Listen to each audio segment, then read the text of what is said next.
भूषण जी उर्फ पंडित जी के गीता ज्ञान ब्लॉग पर रीडर्स सिर्फ अपनी प्रॉब्लम्स ही शेयर नहीं करते हैं, कुछ रीडर्स गीता के श्लोकों की बहुत अच्छी एक्सप्लेनेशन भी शेयर करते हैं। उनके पास एक बात को समझाने के कई एग्जाम्पल्स होते हैं और एक नया नजरिया भी होता है, और पंडित जी इस बात से बहुत खुश रहते हैं। उन्हें कुछ नया सीखने और समझने को मिलता है। साथ ही इस बात की भी बहुत खुशी होती है कि हमारी सोसाइटी में कई लोग हैं जो बहुत सीरियसली गीता को पढ़ और समझ रहे हैं। आज पंडित जी इतनी सहजता से दूसरों से मिले ज्ञान को समेट रहे हैं, लेकिन हमेशा से ऐसा नहीं था। एक वक्त था जब उन्हें खुद पर, अपने ज्ञान पर घमंड हो गया था और वो अपने आगे किसी को कुछ समझते ही नहीं थे। फिर उन्हें कोई ऐसा मिला जिसने उनके अहंकार को चकनाचूर कर दिया। ये तब की बात है जब पंडित जी ने श्रीमद् भागवत गीता को पढ़ना और समझना शुरू ही किया था। कुछ ही टाइम बाद उन्हें लगने लगा कि उन्हें बहुत कुछ पता है।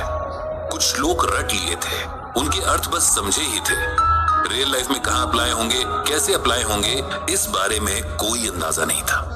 जब कोई इंसान नया नया कुछ सीखता है तब शो ऑफ करने का बड़ा शौक रहता है। जो मिल जाए, जहां मिल जाए, उसे इंप्रेस करने की जल्दबाजी रहती है। हालांकि ये बहुत बड़ा ज्ञान है, लेकिन तब इतनी समझ ही कहाँ होती है। कहते हैं कि अधजल गगरी छलकत जाए, वही पंडित जी का भी हाल था। उम्र में अपने से बड़े लोगों से गीता पर डिबेट करना उनका टाइम पास बन गया था, क्योंकि ज्यादातर लोगों को गीता के बस कुछ ही श्लोक पता थे। इसीलिए पंडित जी जो भी सही गलत एक्सप्लेन करते थे सब मान लेते थे। सब बढ़िया चल रहा था कि पंडित जी के ऑफिस में एक नए जेंटलमैन ट्रांसफर होकर आए। देखने में ये बहुत सिंपल से थे, बहुत ज्यादा किसी से बात नहीं करते थे, लेकिन घमंडी भी नहीं थे। कम बोलना और अपने काम से काम रखना उनका नेचर था। गवर्नमेंट ऑफिसेस का माहौल तब बिल्कुल अलग हुआ करता था। लोग आपस में घुले मिले होते थे, एक दूसरे के सुख दुख में शामिल होते थे। लंच ब्रेक और टी ब्रेक में खूब गपशप होती थी। जिसका जो हुनर था उसके बारे में भी बातें हो जाया करती थी। तो ये जो नए साहब ऑफिस में आए थे, इनका नाम था मनोज कुमार। लंच ब्रेक में वे सबके साथ आकर बैठते थे, लेकिन सबकी सुनते थे, बोलते बहुत कम थे। कोई किसी बात पर उनसे राय पूछता तो हल्की सी स्माइल के साथ अपनी बात रखते थे। उनकी बातों में हमेशा समझदारी होती थी। जो भी बोलते फैक्ट्स के साथ बोलते। किसी बात से डिसएग्री करना भी होता तो बहुत कामली ऐसा करते थे, और ऐसे कि अपनी बात भी रखें और सामने वाले को बुरा भी ना लगे। इधर पंडित जी तब बिल्कुल अलग हुआ करते थे, अपनी बात कहने में बहुत अग्रेसिव। सही है तब तो बहुत लाउडली अपनी बात रखते थे, गलत हो तब भी किसी के आगे अपनी गलती मानने को तैयार नहीं होते थे। कुछ यंग एज का असर और कुछ खुद को ज्ञानी समझने का अहंकार था जो टाइम के साथ बढ़ता ही जा रहा था। एक बार ऑफिस में एक ऐसी घटना घटी जिसने पंडित जी को एकदम बदल कर रख दिया। ये घटना कुछ इस तरह से थी। उनके ऑफिस में गवर्नमेंट की किसी योजना पर काम हो रहा था। इस योजना को 10 साल पूरे हुए थे और इसमें बहुत अच्छा काम हुआ था, इसीलिए सबको अप्रिसिएशन मिला था। ऑफिस में एक प्रोग्राम भी होने वाला था जिसमें कोई मिनिस्टर शायद चीफ गेस्ट बनने वाले थे, इसीलिए सबको अलग अलग जिम्मेदारियां दी गई थी। ऑफिस के सभी एम्प्लॉइज मिलकर तैयारी कर रहे थे। कोई सिंगिंग तो कोई अपनी पेंटिंग के हुनर दिखाने वाला था। पंडित जी को उनके बॉस ने कहा था कि वे गीता के श्लोकों पर कुछ ऐसा प्रोग्राम तैयार करें जिसमें रियल लाइफ सिचुएशंस में गीता ज्ञान को कैसे अप्लाई करना है ये सिखाया जाए। पंडित जी बड़े खुश थे कि उनकी नॉलेज की चर्चा उनके बॉस तक पहुंच चुकी है। उन्होंने एक छोटा सा प्ले तैयार किया था जिसमें कुछ कैरेक्टर्स को अलग अलग प्रॉब्लम्स थी और वो उनका आंसर ढूंढने पंडित जी के पास आते हैं।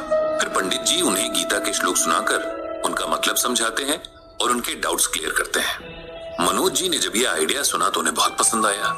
उन्होंने भी पंडित जी से इसमें शामिल होने के लिए रिक्वेस्ट की।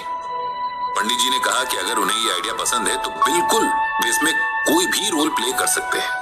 इधर बाकी सब तो अपने अपने पार्ट्स की रिहर्सल कर रहे थे, लेकिन पंडित जी को खुद पर इतना घमंड हो गया था कि उन्होंने अनाउंस कर दिया कि वे ऑन स्टेज ही प्रॉब्लम सुनेंगे और वहीं आंसर देंगे। उन्हें कुछ भी पहले से रट कर जाने की जरूरत नहीं है। सब लोग पंडित जी के कॉन्फिडेंस की तारीफ कर रहे थे। जिस दिन प्रोग्राम था सब लोग सुबह सुबह ही ऑफिस पहुंच गए थे। चीफ गेस्ट के वेलकम की सभी तैयारियां पूरी हो चुकी थी। सही टाइम पर प्रोग्राम शुरू हुआ। चीफ गेस्ट भी आ गए थे। सब लोगों ने अपना अपना काम बहुत अच्छे से किया था। सारा प्रोग्राम बहुत स्मूथली चल रहा था। फिर गीता ज्ञान प्रोग्राम की बारी आई। पंडित जी बहुत एक्साइटेड थे। आज पहली बार उन्हें छोटे ही सही लेकिन एक स्टेज से अपने नॉलेज को दिखाने का मौका मिल रहा था।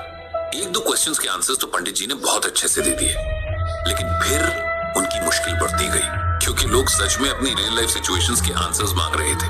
जैसे उनकी लाइफ इतनी टफ क्यों है, उनके मन को शांति क्यों नहीं मिलती, डिजर्विंग होते हुए भी उन्हें वो सब कुछ क्यों नहीं मिलता जो वो डिजर्व करते हैं, वगैरह वगैरह। एक के बाद एक इतने सवाल कि पंडित जी तो परेशान हो गए। उन्हें लगा वो सब भूल गए। जो याद था उसे बोलने में भी हड़बड़ाने लगे थे, नर्वस होने लगे थे। कुल मिलाकर मामला हाथ से निकल रहा था। लेकिन तभी उनकी ढाल बनकर आ गए मनोज जी, जिन्होंने एक मुश्किल से लगने वाले सवाल पर बहुत ही कॉन्फिडेंस के साथ न सिर्फ गीता का एक श्लोक सुनाया, बल्कि उसका श्रीमद् भागवत गीता से पूरा रेफरेंस भी बता दिया। साथ ही उसे रियल लाइफ सिचुएशंस में कैसे और कब अप्लाई करना है, ये सब भी बहुत आराम से बता दिया। कुछ देर तक सवालों का सिलसिला चलता रहा, जिसे मनोज जी ने बहुत अच्छे से संभाल लिया। प्ले खत्म होते ही हॉल तालियों से गूंज उठा था। चीफ गेस्ट यानी मिनिस्टर साहब को भी ये प्ले बहुत पसंद आया। जब सब अच्छे से हो गया तब हैरान पंडित जी मनोज जी के पास आए और बोले कि उन्हें कतई अंदाजा नहीं था कि वे इतना गीता ज्ञान रखते हैं। तब मनोज जी ने हाथ जोड़कर कहा कि उन्हें शर्मिंदा ना करें, उन्होंने तो बस थोड़ा सा इधर उधर से सुन रखा था, आज जरूरत पड़ने पर यूज कर लिया। मनोज जी की ह्यूमिलिटी देखकर पंडित जी को गीता का ये श्लोक याद आ गया। अहंकारम बलम दर्पम कामम क्रोधम च संश्रिताः मामात्म परदेहेषु प्रद्विषन्तो अभ्यसूयकाः।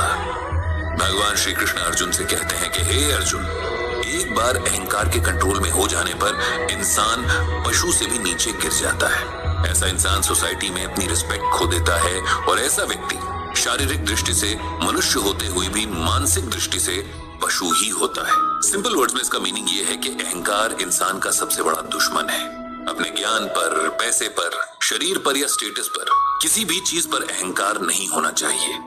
उस दिन पंडित जी को रियलाइज हुआ कि उन्हें बिना बात का घमंड हो गया था और वे कितने गलत रास्ते पर जा रहे थे। इस बात को आज याद करते हुए पंडित जी ने भगवान को धन्यवाद दिया कि जैसे टाइम रहते उन्हें अहंकार से बचा लिया, वैसे ही सबको बचाएं।